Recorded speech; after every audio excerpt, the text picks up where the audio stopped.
Okay, so what we're going to do first is I'm going to ask the Meaningful Connections group to go first. Anybody? Bueller? That's me. Okay. Hey everybody. Plenty of applause.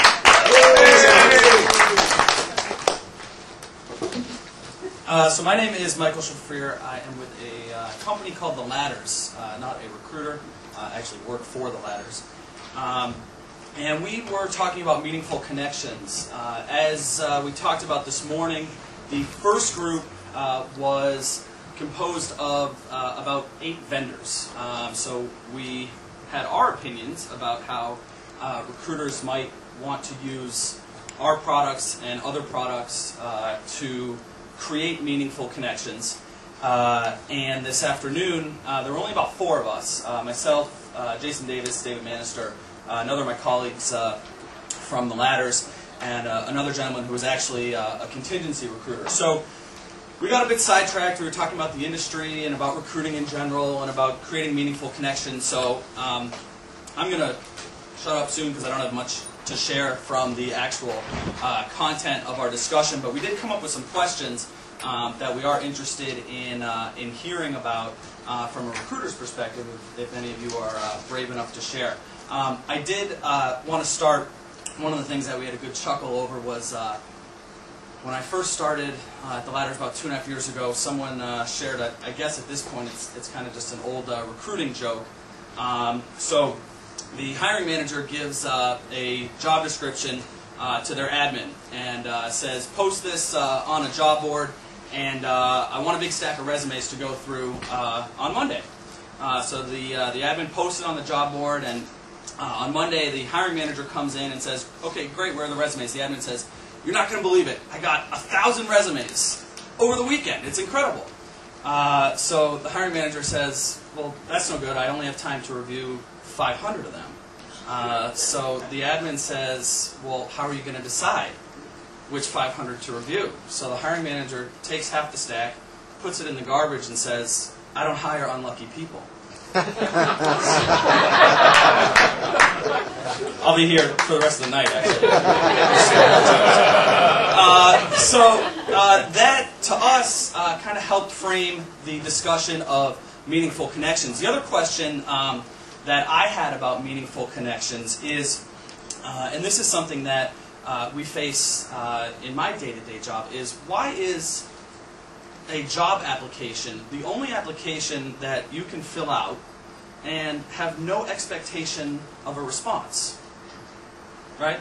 Not a yes, not a no, but just silence. If you filled out an application for a bank loan, you would never hear nothing.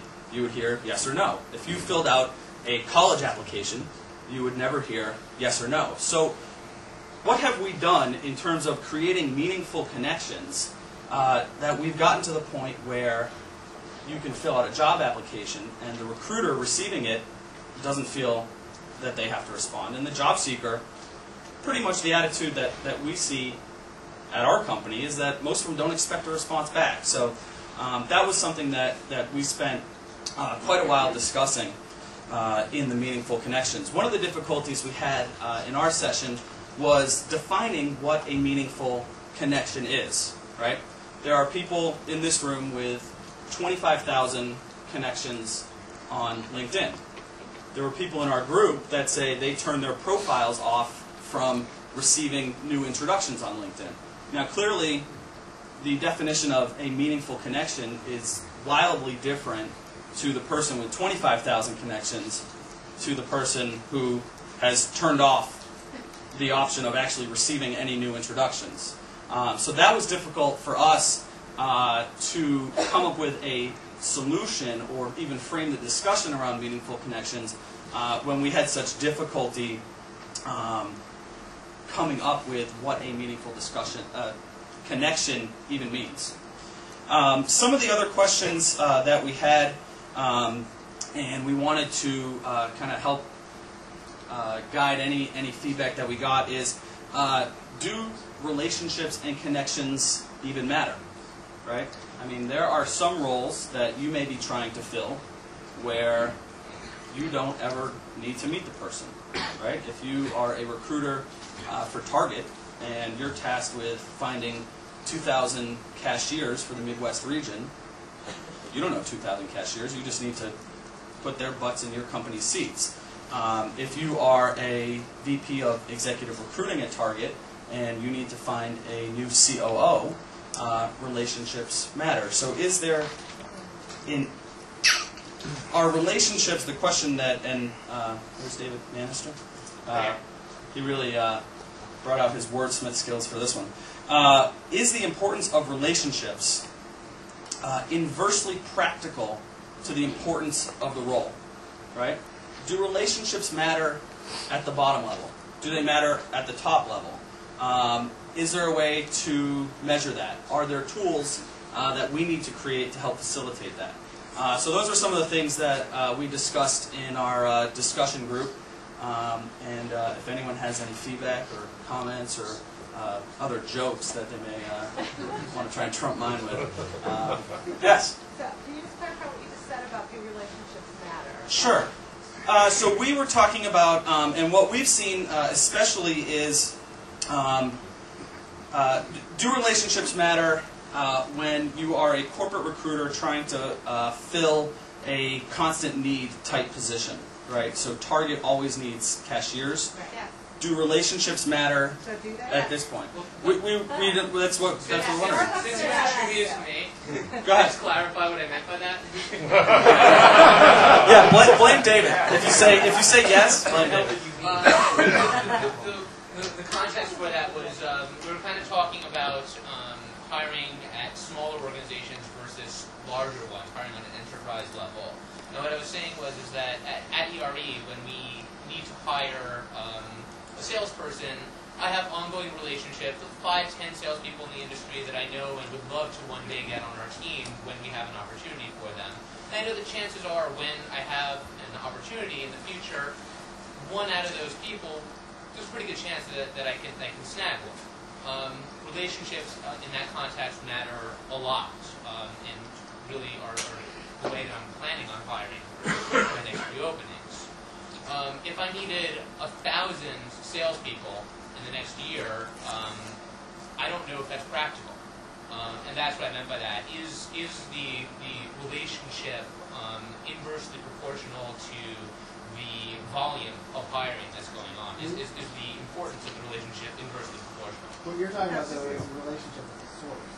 And so I guess maybe the argument from Starbucks would be relationship as somebody comes to you, building that relationship after they come to you, or even beyond. I think it has to do with, when we go back to marketing, right, so it's a brand expectation. Right. So a brand experience that I would have with one retailer or one company, what I would expect it from them as a consumer is completely, I believe, correlated to the experience that they would expect as a candidate.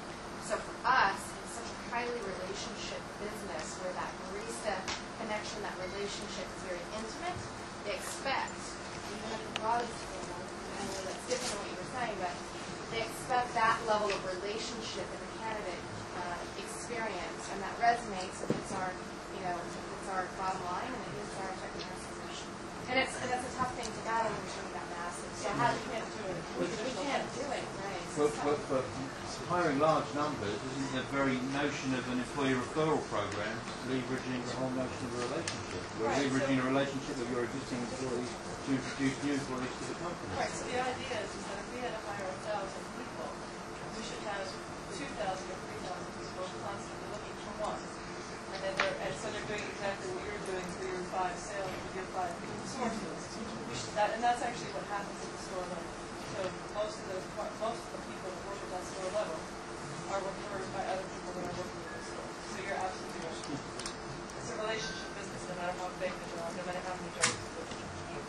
Good some goal on that too with a lot of our clients when you get into like the wrap it up with you had something to say, Susan, or were you exercising that?